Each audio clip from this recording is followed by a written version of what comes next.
राधे राधे दोस्तों, कैसे आप सब। दोस्तों, हमारे YouTube चैनल वास्तु उपाय पर आपका स्वागत है।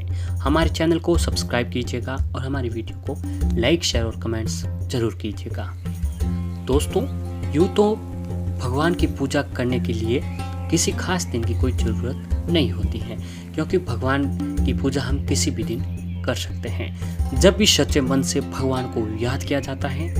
मगर ज्योतिष शास्त्र के अनुसार अगर इन देवी देवताओं को उसके दिन अनुसार पूजा करें, उनकी आराधना करें, तो दोगुना चौगुना हमें लाभ प्राप्त होता है, यानी कि उनका आशीर्वाद हमें और भी ज़्यादा मिलने लगता है। बता दें कि इसमें हर देवी देवता का सप्ताह का एक दिन समर्पित किया जाता है, जिसमें मंगलवार का दिन हनुमान जी का माना जाता है। और ऐसा कहा भी जाता है कि इस दिन की आराधना अधिक फलदायी मानी जाती है। बल्कि मान्यता तो ये भी है कि जो भी जातक इस दिन इनकी पूजा करता है, उसके जीवन के सभी संकट पल में छू मंतर हो जाते हैं।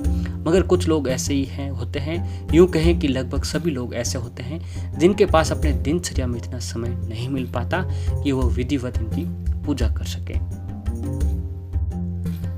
तो ऐसे में उन्हें क्या करना चाहिए, इसका जवाब यह है कि हनुमान चालीसा। जी हाँ, मान्यता है कि जो व्यक्ति विधि विधान के साथ इनकी पूजा करने में सक्षम न हो, अगर वो सच्चे मन से इसका पाठ भी कर ले, तो वह जीवन के संकट तो कम ही होते हैं, बल्कि ऐसे चमत्कार होने लगते हैं जिनके बारे में इंसान सोच भी नहीं सकता है। वैसे तो लगभग हनुमान जी की सभी भक्तजन हर रोज पूजा पाठ करते हैं, परंतु मंगलवार और शनिवार के दिन किया गया इसका पाठ सबसे फलदायक माना जाता है। जो भी जातक हनुमान चालीसा का पाठ करता है, पाठ करने से पाठकर्ता की कामनाएं भी पूरी होने लगती हैं। और जो भी जातक भगवान हनुमान जी की भक्ति करता है, तो हनुमान जी की भक्ति सबसे सरल और जल्दी फल प्रदान करने वाली मानी गई है। इनकी भक्ति हमें कहीं आपदाओं से बचाती है, वहीं ग्रह नक्षत्रों के बुरे प्रभाव से भी बचाती है। हनुमान जी को प्रश्न करने का सबसे अच्छा उपाय है हनुमान चालीसा का पाठ करने का। दोस्तों, हनुमान जी अपने भक्तों से बहुत ही जल्द प्रश्न होने वाले देवी देवताओं में से एक देवता होते हैं, यानी कि हनुमान जी की मात्र मंत्र या चालीसा पढ़ने से ही भगवान बहुत ही जल्द प्रश्न होने लगते हैं। दोस्तों, हमारे हिंदू धर्म ग्रंथों के अनुसार हनुमान जी को जागृत देव माना जाता है। भगवान राम के भक्त हनुमान जी के बारे में कहा जाता है कि वे चिरंजीवी है। वे पृथ्वी पर सतयुग में भी थे और रामायण काल में भी थे, और वह महाभारत काल में भी थे। और ये भी कहा जाता है कि वह कलयुग में भी विराजमान है, और उनके जीवित होने के भी संकेत मिलते हैं, क्योंकि दोस्तों भगवान हनुमान कलयुग के जागृत देव भी माने गए हैं। यानी कि ऐसा माना गया है कि हनुमान जी जीवित हैं और कलयुग में भी उनका वास है। दरअसल धर्म ग्रंथों के अनुसार मंगलवार के दिन ही भगवान श्री हनुमान जी का जन्म हुआ था, इसलिए मान्यता है कि मंगलवार के दिन विशेष उपाय करने से हनुमान जी बहुत ही अतिशीघ्र प्रसन्न हो जाते हैं। तो ऐसे ही दोस्तों, आपको भी हनुमान चालीसा का पाठ अवश्य करना चाहिए। जी हाँ दोस्तों, आज के व्यस्त जीवन में आपको ज़्यादा हनुमान जी की ज़्यादा पूजा पाठ करने की, पूजा आराधना करने का समय नहीं मिल रहा है, तो मात्र दोस्तों आपको रात को हनुमान चालीसा का जिस समय हम बताते हैं, अगर उस समय आप एक भी पाठ करते हैं हनुमान चालीसा का, तो भी भगवान बजरंगबली की आपके ऊपर कृपा बनी रहती है। दोस्तों, हनुमान जी भगवान श्री राम जी के सबसे बड़े भक्त हैं, और धार्मिक ग्रंथों में भी बताया गया है कि हनुमान जी 3 वर्ष श्री राम की सेवा में लीन रहते हैं, क्योंकि हनुमान जी भगवान श्री राम जी के सच्चे भक्त हैं, और उनकी सेवा मात्र एक श्री राम जी की ही वे करते हैं। मान्यता है कि जब रात के समय प्रभु राम श्री राम आराम करने चले जाते हैं, वे सोने चले जाते हैं, उसके बाद ही हनुमान जी अपने भक्तों और संसार पर ध्यान देते हैं। उस समय हनुमान जी भी आराम करते हैं, लेकिन वह फिर भी अपने भक्तों और संसार पर ध्यान देते हैं, और इसलिए कहा जाता है कि रात के समय में हनुमान जी की अगर पूजा की जाए तो संकट मोचन अपने भक्तों की जरूर अरदास सुनते हैं। अगर आप भी हनुमान जी को प्रसन्न करना चाहते हैं, तो रात के समय हनुमान जी की पूजा अवश्य करें, जिससे कि आपके सारे कष्ट दूर कर लेते हैं। ऐसे ही यदि आपके जीवन में किसी भी तरह की परेशानी है तो आपको रात के समय हनुमान चालीसा का पाठ अवश्य करना चाहिए।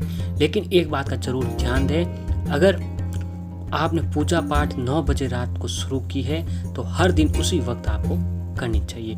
यानी कि दोस्तों आपको रात के समय 7 बजे से लेकर 9 बजे तक आपको हनुमान चालीसा का पाठ करना चाहिए। 7 और 9 के बीच आप किसी भी समय बीच के समय में आप हनुमान चालीसा का पाठ कर सकते हैं। यानी पाठ करने का आपको समय न बदलें। जिस दिन अगर आप एक दिन समझ लो आपने 8:30 या 9 बजे हनुमान चालीसा का पाठ किया है तो आपको लगातार उसी टाइम आपको उसी समय आपको ये पाठ करना चाहिए। यानी कि पाठ का करने का समय न बदलें और साथ ही पूजा का स्थान और आसन भी आपको नहीं बदलें।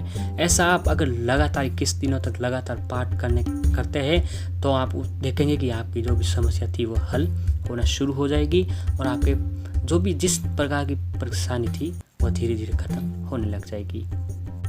और ऐसे ही ज्योतिषों की माने तो रात को 8 बार हनुमान चालीसा का पाठ करते हैं तो अगर आपके ऊपर शनि की 7.5 ढैया होती है उससे भी आपको राहत मिलती है। यानी कि आपको रात को 8 बजे तक रात को 8 बार आपको हनुमान चालीसा का पाठ अवश्य करना चाहिए। और ऐसा भी माना जाता है कि हमारे शास्त्रों में कि रात को हनुमान चालीसा का पाठ करने से व्यक्ति के कई दोष दूर हो जाते हैं। इससे शनि के 7.5 में हो रहे नकारात्मक प्रभाव से भी हमें छुटकारा मिलने लगता है। हिंदू धर्म में हनुमान चालीसा का बहुत ही बड़ा महत्व है। हनुमान चालीसा पढ़ने से शनि ग्रह और शनि 7.5 का प्रभाव कम होता है। हनुमान जी श्री राम जी के परम भक्त हुए। प्रत्येक व्यक्ति के अंदर हनुमान जी जैसी सेवा भक्ति विद्वान होनी चाहिए। हनुमान चालीसा एक ऐसी कृति है जो हनुमान जी के माध्यम से व्यक्ति को उसके अंदर विद्यमान गुणों का बोध कराती है। इसके पाठ और मनन करने से बल बुद्धि जागृत होती है और हनुमान चालीसा का पाठ करने से व्यक्ति खुद अपनी शक्ति भक्ति और कर्तव्यों का आकलन करने लग जाता है। तो अब आइए दोस्तों बात करते हैं कि मंगलवार के दिन और शनिवार के दिन हमें हनुमान जी से संबंधित कौन से उपाय करने चाहिए जिससे हमारी आर्थिक परेशानियां, आर्थिक तंगी, घर में नकारात्मक दोष, चाहे किसी भी प्रकार की समस्या हो वह खत्म होने लग जाए। तो इसके लिए आपको दोस्तों सबसे पहला उपाय इस प्रकार है कि आपको मंगलवार के दिन राम मंदिर में जाना है। हनुमान जी के मस्तक का सिंदूर दाहिने हाथ के अंगूठे से लेकर सीता माता के श्री रूप के श्री चरणों में लगा दें। अपनी मनोकामना पूरी करने के लिए प्रार्थना करें। इस प्रकार हनुमान जी के मस्तक का सिंदूर अपने दाहिने हाथ के अंगूठे से माता सीता जी के चरणों में लगाने से आपकी मनोकामना थी वो धीरे धीरे पूरी होने लग जाती है। और ऐसे ही मंगलवार की सुबह स्नान करने के बाद बड़ के पेड़ का एक पत्ता तोड़ें और उसे साफ पानी से धो लें। अब इस पत्ते को कुछ देर हनुमान जी के सामने रखें। इसके बाद उस पत्ते पर केसर से श्री राम का नाम लिखें। अब इस पत्ते को अपने पर्स में रख लें। ऐसा माना जाता है कि इससे पर्स में पैसे बने रहते हैं। और ऐसे ही मंगलवार के शाम के समय भगवान श्री हनुमान जी को केवड़े का इत्र बहुत ही प्रसन्न होता है। इसलिए आपको मंगलवार की शाम के समय हनुमान जी को केवड़े और गुलाब की माला अवश्य चढ़ाएं, जिससे हनुमान जी इस उपाय को करने से हनुमान जी बहुत ही जल्द प्रसन्न होते हैं और जीवन की समस्त समस्याओं के निवारण के लिए, चाहे किसी भी प्रकार की परेशानी हो, उनका समाधान के लिए आपको हनुमान जी के मंदिर में जाएं और राम रक्षा स्तोत्र का पाठ अवश्य आपको करना चाहिए, जिससे आपके जीवन में आ रही तमाम प्रकार की परेशानियां खत्म होने लगती हैं। और ऐसे ही मंगलवार की शाम को हनुमान मंदिर में जाए, एक सरसों के तेल का और एक शुद्ध घी का दीपक जलाएं। वहीं बैठकर हनुमान चालीसा का पाठ करें और हनुमान जी की कृपा पाने का ये बहुत ही अचूक उपाय आपके लिए होता है। वहीं हो सके तो मंगलवार को शाम के समय आपके घर के समीप स्थित किसी भी ऐसे मंदिर में जाएं जहां पर भगवान श्री राम व हनुमान जी की दोनों की ही प्रतिमा हो। वहां जाकर श्री राम व हनुमान जी की प्रतिमा के सामने शुद्ध घी का दीपक जलाएं। इसके बाद वहीं भगवान श्री राम की प्रतिमा के सामने बैठकर हनुमान चालीसा व हनुमान प्रतिमा के सामने बैठकर राम रक्षा स्तोत्र का पाठ आपको करना चाहिए। ऐसा करने से भगवान श्री राम व हनुमान जी की दोनों की कृपा आपको प्राप्त होने लग जाती है। तो दोस्तों आपको भी दोस्तों इन उपायों को अपनाकर भगवान श्री हनुमान जी की आप आशीर्वाद प्राप्त कर सकते हैं। तो इस प्रकार दोस्तों हमारे हमारे द्वारा बताए गए नियम का पालन करते हुए आप भगवान श्री राम और हनुमान जी के सच्चे भक्त बन सकते हैं। और हमारे नियमानुसार बताए गए आपको उस प्रकार हनुमान चालीसा का पाठ अवश्य करना चाहिए।